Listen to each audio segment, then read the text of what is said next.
오늘 이 시간에는 우리 함께 보실 이 말씀 고린도전서 4장 16절과 20절, 21절에 있는 말씀을 통해서 오늘 이 시간 우리가 가져야 할 하나님 나라의 능력, 우리가 가져야 할 하나님 나라의 능력이라는 제목으로 하나님의 말씀 선포하도록 하겠습니다.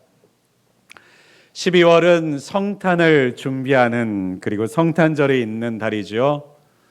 우리의 성탄절은 이미 오신 예수 그리스도를 다시 기다리는 것이 아니라 다시 오실 주님, 그리고 우리 가운데 말씀하신 대로, 약속하신 대로 우리 가운데 이루실 그 주님, 또한 이 땅 가운데 오신 주님이 이제 내 심령과 내 삶 가운데에서 찾아와 주신 것을 감사하며 기념하는 것이 바로 우리의 대림절, 우리의 성탄인 줄을 믿습니다. 우리 주님께서 이 땅에 오신 것이 어떤 것을 위해서 오셨을까? 우리는 예수님께서 십자가에 달려 죽으심으로 인하여 우리의 죄의 문제를 해결해 주시고, 또한 그로 인해 구원의 문제를 풀어 나아가 주신 하나님의 은혜, 예수님의 은혜를 생각합니다. 그런데 예수님께서는요, 그저 이 땅 가운데 오셔서 바로 십자가에 달려 죽으시고 그 십자가를 감당하셨던 것이 아니라 이 땅의 공생애를, 아니 33년이나 되는 긴 세월들을 이 땅 가운데서 살아 나아가셨다라는 것을 우리가 기억해야만 합니다. 그렇다면 예수님께서는 그 공생애를 통해서 우리에게 무엇을 말씀하시고 보여주시기를 원하셨는가? 그 가장 중요한 주제가 있다면 그것은 바로 하나님의 나라입니다. 하나님의 나라. 우리는 이 하나님의 나라를 보통 천국이라고 번역하기도 합니다. 천국. 그런데 이 천국을 우리가 그래서 뭐라고 부르죠? 한자를 그대로 풀어서 하늘나라. 그런데요, 천국은요, 본래의 의미를 따지자면 장소의 의미가 아닙니다. 하늘나라라는 뜻이 아니에요. 하나님의 나라라는 뜻입니다. 그러니까 하늘이라는 장소에 포커스를 맞추고 있는 것이 아니라 하나님께서 계신 나라, 하나님께서 다스리시는 나라라는 것이 천국의 본래의 의미와 목적, 뜻이라는 것이죠. 예수님께서는 이 땅에 오셔서 하나님의 나라를 소개하셨고, 하나님의 나라가 어떠한 것인지를 우리에게 설명해 주셨습니다. 그 짧은 공생애 동안에 우리 예수님께서 하신 일이 바로 이 하나님의 나라를 제자들에게, 사람들에게 설명하시고 가르쳐 주셨다라고 하는 것이죠. 이 하나님의 나라를 성경은 어떻게 설명하고 있는가? 로마서 14장 17절에 보면요, 하나님의 나라는 먹는 것과 마시는 것이 아니요 오직 성령 안에 있는 의와 평강과 희락이라 라고 말씀하고 있습니다. 그렇습니다. 어떤 분들은 그렇게 생각하시죠. 천국에 가면 이 땅에서 못 먹어본 산의 진미를 꼭 맛보고 말리라.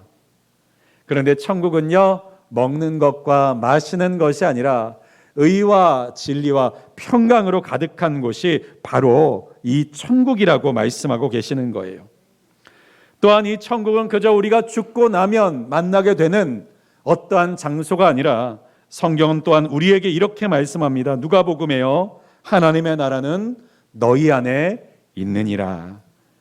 또 누가복음 11장에는요, 내가 만일, 예수님께서 말씀하시는 말씀이죠, 내가 만일 하나님의 손을 힘입어 귀신을 쫓아낸다면 하나님의 나라가 이미 너희에게 임하였느니라 라고 말씀하고 계세요.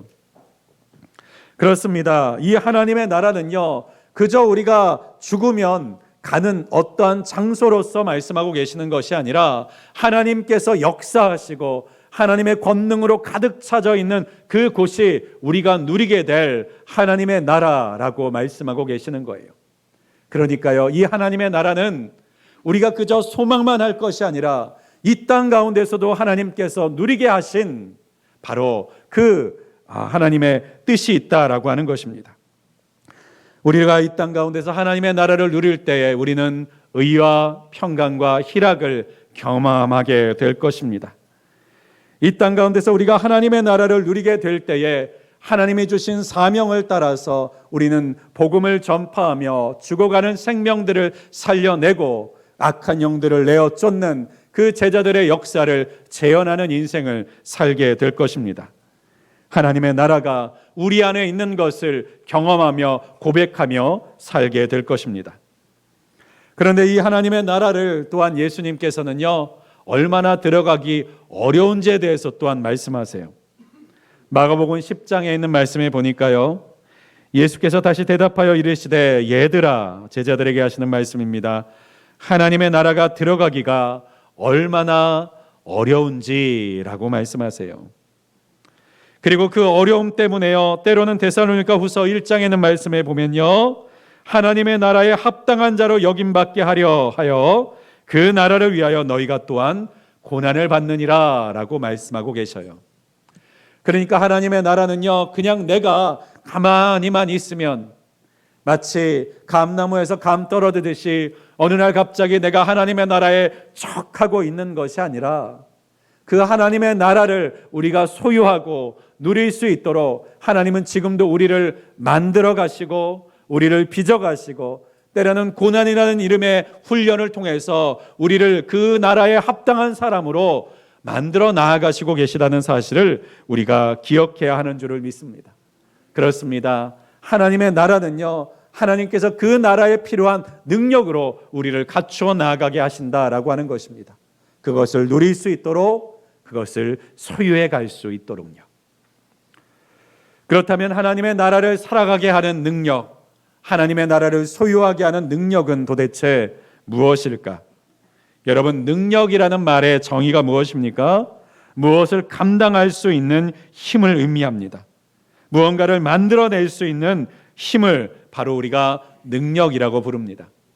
이 능력은요, 세대에 따라서, 시대에 따라서 그 중요한 능력이 무엇인지가 달라집니다. 과거의 고대 시대의 능력은 무엇입니까? 힘이 센 거예요. 왜요? 칼과 창으로 싸움을 잘하는 사람이 곧 권력이고 힘이었던 시대니까요. 근육질에 힘이 세고 싸움을 잘하면 능력 있는 사람입니다. 이후에 사회가 고도화되고 발전되고 기술이 고도화되면서요, 이 능력은요, 조금 그 중요한 능력의 대상이 달라집니다. 이제 지식과 그리고 지혜가 능력이 되는 시대가 됩니다. 자본주의 시대에는 어떠한 것이 능력이 됩니까? 많은 물질을 가지고 있는 것만으로도 그것이 능력으로 여겨지는 시대를 살아가고 있습니다. 이처럼 시대가 변하면서 그것에 필요한 능력, 중요하게 여겨지는 능력이, 그 시대를 살아가게 하는 능력이 달라지고 있는 것을 우리가 알 수 있습니다. 하나님의 나라에도요, 그 나라를 소유하고 누릴 수 있는 능력이 필요합니다. 특별히 하나님의 나라의 능력은 무엇일까? 그 능력을 우리는요, 사도 바울을 통해서 찾아볼 수 있을 것 같습니다. 사도 바울이라면 가장 예수님에 대해서, 하나님의 나라에 대해서 가장 잘 알고 있지 않을까요? 특별히 오늘 본문의 사도 바울은 우리에게 이렇게까지 말하는 사람이 아닙니까? 오늘 16절에 있는 말씀에 보니까요, 그러므로 내가 너희에게 권하노니 너희는 나를 본받는 자가 되라. 여러분은 혹시 누군가에게 나를 본받는 사람이 되라, 나만큼만 살아라 라고 하는 말을 혹시 해보신 적이 있으신가요? 예전에 자수성가를 해서 자신의 인생과 삶에 자신감이 넘치는 분들을 보니까요, 그분들은 자녀들에게 이렇게 말씀하시더라고요. 나만큼만 살아라, 나만큼만 인생에 살아봐라 라고 자신 있게 말하시는 분을 제가 본 적이 있습니다. 네, 어떤 분들은요, 자신의 인생에 대해서 자신감이 넘치셔서요, 내 인생 본받아라, 내 인생처럼 살아라 라고 말하는 분들이 있지만요, 여러분, 듣는 사람 입장에서는 어떻습니까? 내가 왜 당신을 본받아야 돼? 내가 당신을 왜 따라서 살아야 돼? 라고 하는 말이 드는 경우가 더 많지 않습니까? 내가 본받으라고 하는 것과 정말 본받고 싶은 것은 또 다른 문제이죠. 그런데요, 사도 바울은요, 교만한 사람도 아닐 것입니다. 지혜와 지식이 부족한 사람도 아닐 것입니다. 은혜가 부족한 사람도 아닌데요, 왜 그가 어쩌면 교만해 보일 수도 있는 이 말을 우리에게 지금 하고 있는 것인가? 나를 본받는 자가 되라. 그런데요, 이 사도 바울이 본받으라는 것은요, 우리가 생각하는 것과 조금 다른 것에 대해서 말하고 있습니다. 물론 사도 바울은요, 베냐민 지파에서 태어난 고귀한 혈통을 타고난 사람입니다.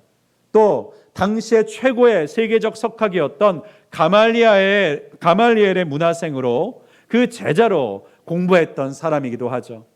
그는요, 공의회의 의원이기도 했습니다. 젊은 날에 정치적으로 자리와 입지를 가졌던 사람이기도 해요. 그럼 우리가 이렇게 생각해 볼 수 있습니다. 사도 바울처럼 세상의 이 성공적인 지위와 지식과 신분을 본받는 자가 되라는 것인가? 그런데요, 오늘 고린도전서에서 우리가 읽지 않은 4장의 내용 가운데서는 사도 바울이 이 본받으라는 말 앞에서 나오는 말들이 조금 이상합니다. 11절부터 보면요, 바로 이 시각까지 우리가 줄이고 목마르며 헐벗고 매맞으며 정처가 없고 또 수고하여 친히 손으로 일을 하며 모욕을 당한즉 축복하고 박해를 받은즉 참고 비방을 받은즉 권면하니 우리가 지금까지 세상의 더러운 것과 만물의 찌꺼기같이 되었도라. 여러분, 본받으라고 말하면서요, 우리가 이 부분을 본받고 싶으십니까? 본받으라고 하는 사도 바울의 말과 다르게 저는 이러한 인생 굳이 본받고 싶지 않을 것 같은데요. 아니, 그러한 인생 살아내지 못할 것 같은데요. 그런데 사도 바울의 지금 본받으라고 하는 내용은요, 우리가 기대하던 박수와 영광과 광채로 빛나는 그러한 인생을 말하고 있는 것이 아니라 오늘의 이 본문의 이야기를 하고 있다라고 하는 것입니다. 이 이야기를 다시 한번 10절에 있는 말씀으로 정리하면 이렇습니다. 우리는 그리스도 때문에 어리석으나 너희는 그리스도 안에서 지혜롭고 우리는 약하나 너희는 강하고 너희는 존귀하나 우리는 비천하며. 이 말을 누구에게 하고 있는 거예요? 어리석은 내가 지혜로운 너희에게 말한다. 약한 우리가 강한 너희에게 말한다.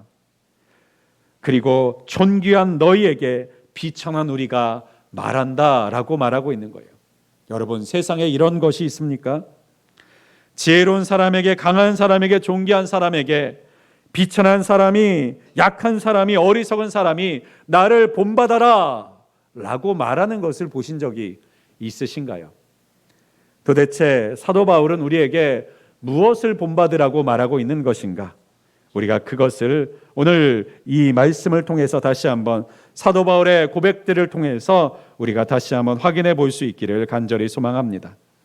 첫 번째는요, 흔들리지 않는 능력을 본받으라라고 하는 것입니다. 하나님의 나라의 능력이 무엇입니까? 상황과 환경에 흔들리지 않는 바로 능력입니다. 특별히 능력에 대해서 말하는 사도 바울의 빌립보서의 고백에 이러한 고백이 있습니다. 내가 궁핍함으로 말하는 것이 아니라 어떠한 형편에든지 나는 자족하기를 배웠노니 나는 비천에 처할 줄도 알고 풍부에 처할 줄도 알아 모든 일 곧 배부름과 배고픔과 풍부와 궁핍에도 처할 줄을 아는 일체의 비결을 배웠노라. 내게 능력 주시는 자 안에서 내가 모든 것을 할 수 있느니라. 여러분, 대한민국의 그리스도인들이 가장 좋아하는 1등 성경 구절, 이것이 바로 오늘 이 말씀입니다. 내게 능력 주시는 자 안에서 내가 모든 것을 할 수 있느니라. 그런데요, 오늘 본문의 말씀을 잘 읽어보면 이 능력은요, 우리의 야망을 이루는 능력이 아닙니다. 우리의 꿈을 이루는 능력도 아닙니다.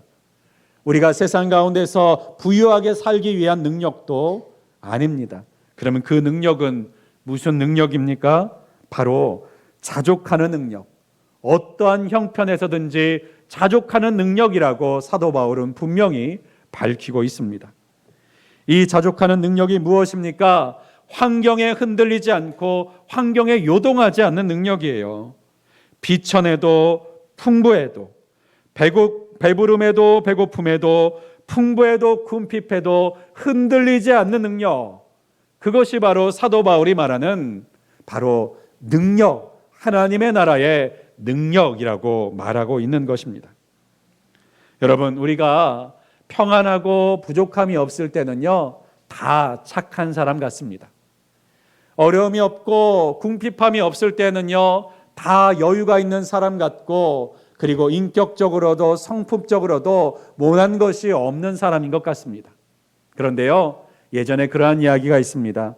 결혼을 하려면 그 남녀가 있지 않습니까? 연애하는 남녀들에게 교제할 때 꼭 등산을 한번 해봐 라고 말씀하는 이야기를 제가 들은 적이 있습니다. 왜 등산을 해야 되는가요? 이유는 이것입니다. 힘들 때 그 사람의 본성이 나온다라고 하는 거예요.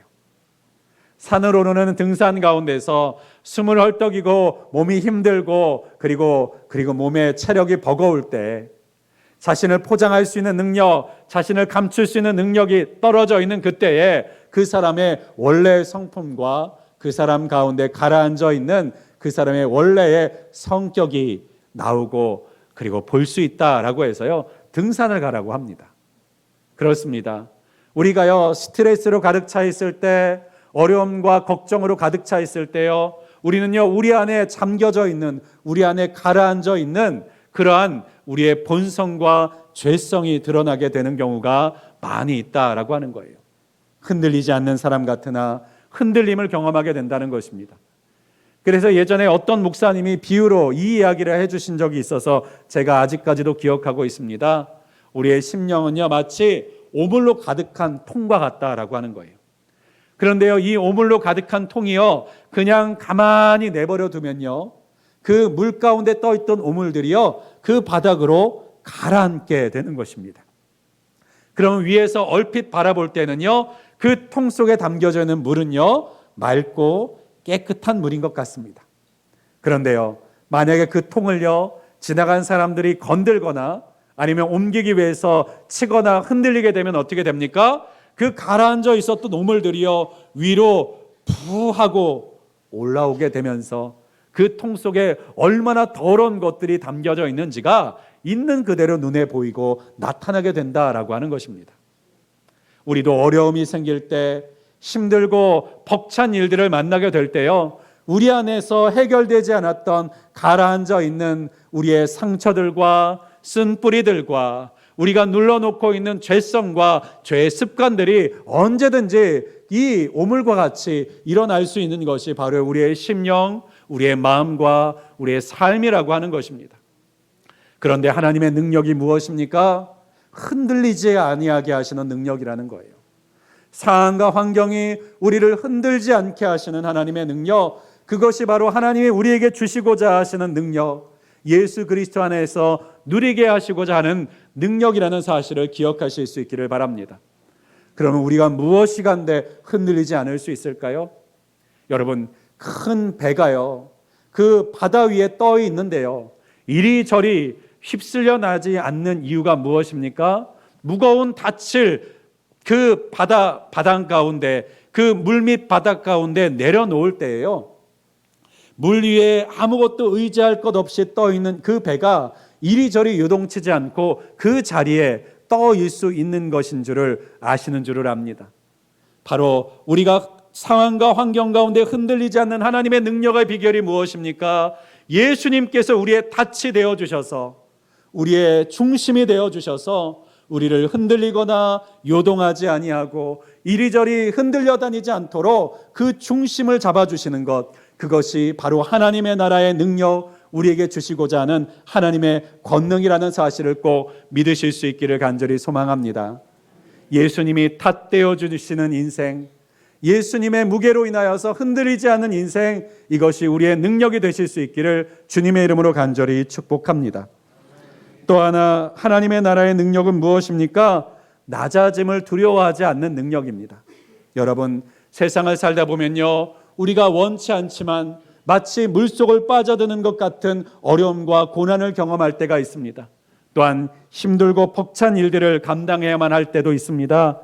그럴 때 우리는요, 마치 밑바닥이 없는 것과 같은, 바닷물 속을 가라앉는 것 같은 어려움을 경험하게 됩니다. 그런데 여러분, 우리가 가라앉을 때 만약에 그 구명조끼를 가지고 있다고 한번 생각해 보십시오. 우리의 몸은요, 수영할 줄 몰라서 물속으로 꼬르륵 꼬르륵 물 밑으로 계속해서 빠져들고 있을 때라도요, 우리가 그 공기로 가득 차여 있는 구명조끼를 가지고 있다면요, 우리는요, 내려가다가도 다시 물 위로 떠오르게 될 줄을 압니다. 우리 주님께서 우리 안에 거하시면 우리 주님께서는 우리 육신으로는, 우리의 능력으로는, 우리의 죄악으로는 가라앉을 수밖에 없는 인생이지만, 우리 안에 계시는 예수님께서는 우리의 구명조끼와 같이 역사하시고 은혜를 더하여 주셔서 우리를 물 위로 떠오르게 하시는 그 하나님이신 줄을 꼭 기억하실 수 있기를 간절히 소망합니다. 그렇기 때문에 우리는 낮아짐을 두려워하지 않을 수 있는 사람이 될 수 있는 거예요. 특별히 이 낮아짐에는 어떠한 것들이 있습니까? 특별히 이용규 선교사님의 내려놓음이라고 하는 책이 있습니다. 이 내려놓음이라는 책에서 내려놓음에 대한 이렇게 정의를 하고 계세요. 소중한 것을 잡기 위해서 덜 소중한 것들에 대한 관심을 갖지 않고 있는 것이 바로 내려놓음이다. 바로 소중한 것을 잡기 위해서 덜 소중한 것에 대한 관심을 포기하고 갖지 않는 것이 바로 내려놓음이다라고 말씀하고 계시더라고요. 그렇습니다. 그리스도인의 내려놓음, 그리스도인의 겸손은요, 불교에서 말하는 것처럼 비우는 것이 아닙니다. 아무것도 가지고 있지 않는 것이 내려놓음과 비움이 아니에요. 그리스도인의 내려놓음과 겸손은요, 바로 가장 중요한 것을 위해서 덜 중요한 것을 포기하는 것이 바로 내려놓음이라는 사실을 기억하실 수 있기를 바랍니다. 예수를 믿는 사람의 겸손은요, 더 귀한 것을 위해서, 더 소중한 것을 위해서 덜 소중한 것을 낮추고 내려놓고 포기하는 것이 바로 겸손이요, 그리고 내려놓음이라는 사실이죠. 특별히 오늘 19절에는 말씀해 보니까요, 이 사도 바울의 고린도 교회를 향한 책망 가운데 이러한 말씀이 있습니다.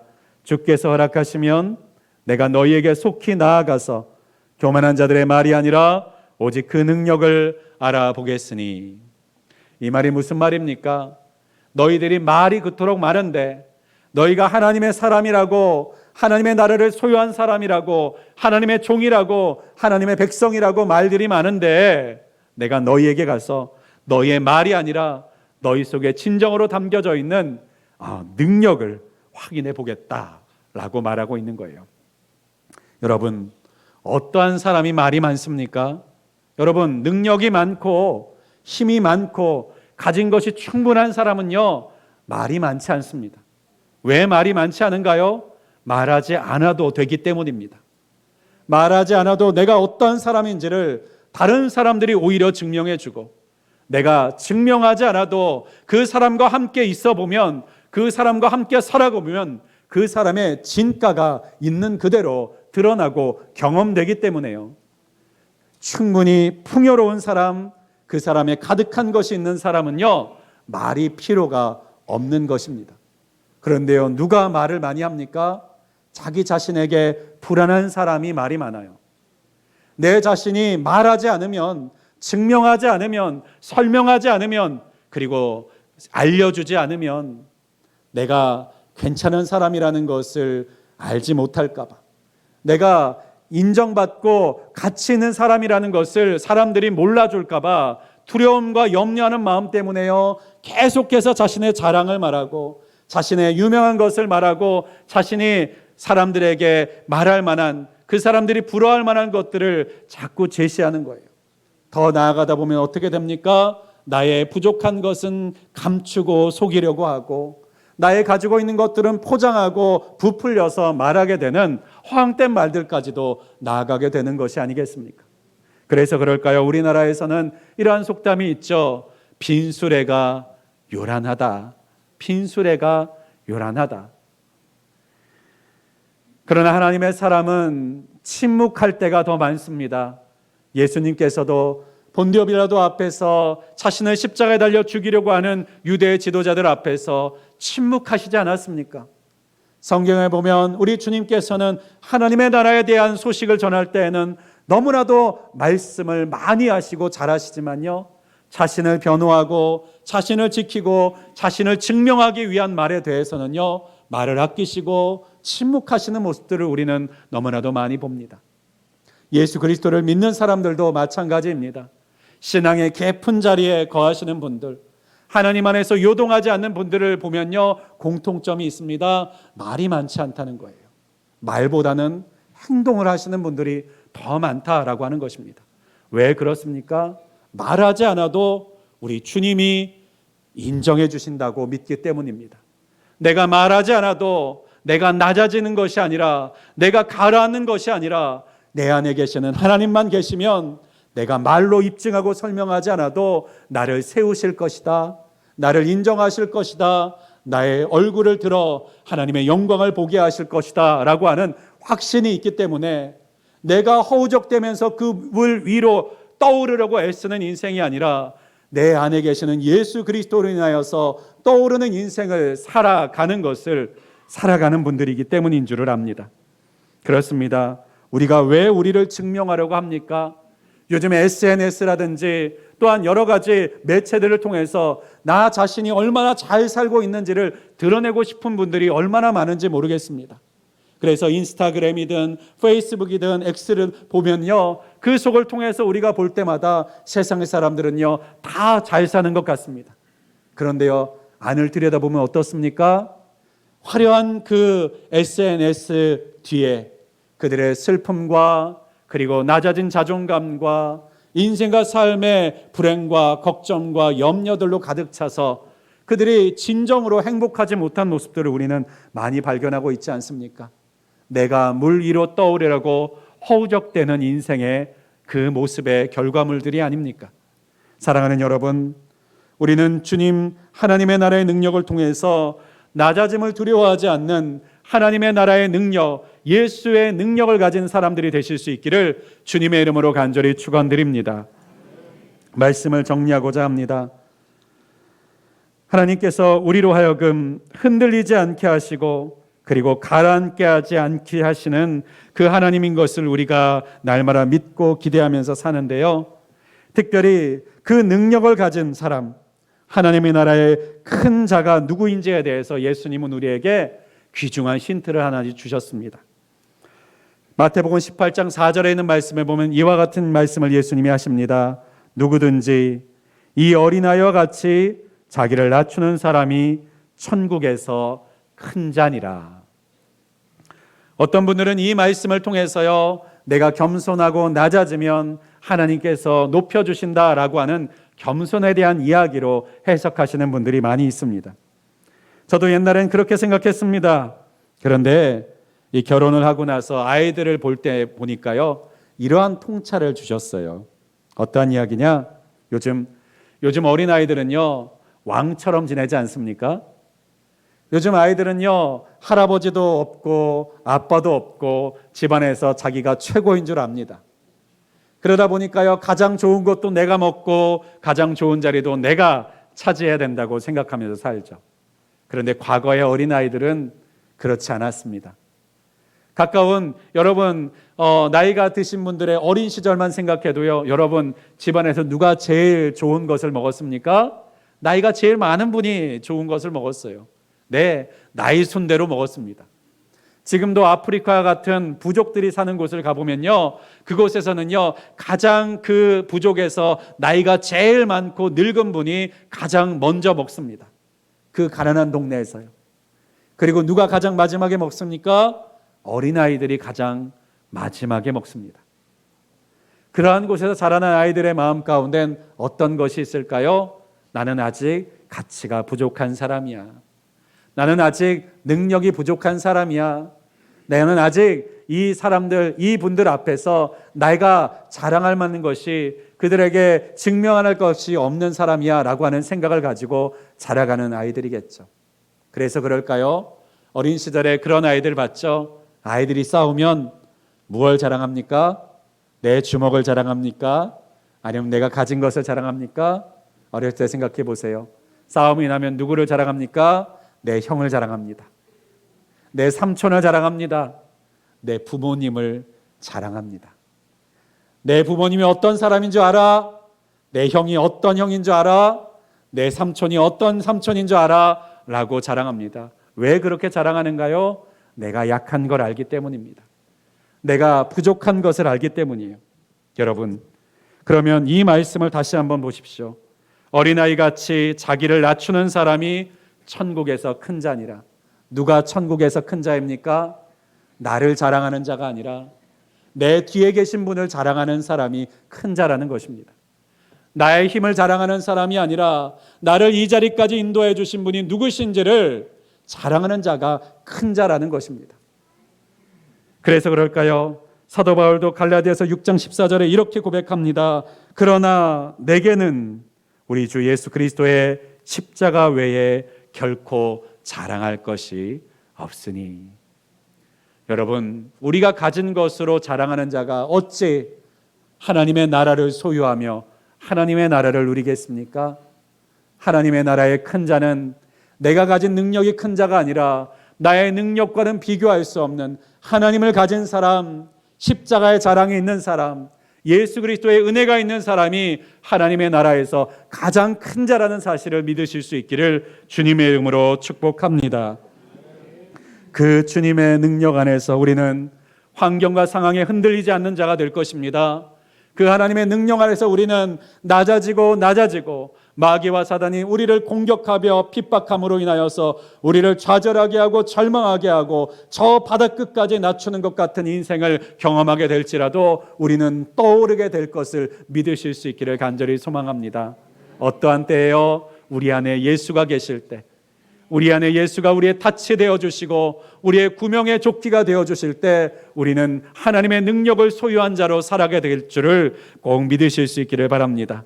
그 능력을 소망하는, 그 능력을 소유하는 우리 늘빛의 성도들이 되시기를 주님의 이름으로 간절히 축원드립니다. 기도하겠습니다. 전능하시고 분명히 살아계신 하나님 감사합니다. 오늘도 우리에게 말씀해 주시는 하나님의 나라의 능력, 이 능력은 세상의 능력과 같지 아니하고 세상의 사람들이 따르는 것과 같지 않은 하나님의 나라의 사람들만이 누려갈 수 있는 능력인 것을 우리가 들었습니다. 우리 안에 계시는 예수가 주시는 능력, 우리 주님, 우리 안에 계시는 예수로만 누릴 수 있는 이 하나님의 능력이, 하나님의 나라의 능력이 하나님 우리가 누리는 능력이 되게 하시고 우리가 사는 능력이 되게 하여 주시고 우리 경험하는 능력이 될 수 있도록 오늘 이 시간 이 말씀을 듣는 모든 사람들의 심령 가운데 이 능력으로 충만하게 하여 주시옵소서. 예수 그리스도 이름으로 간절히 기도하였습니다. 아멘.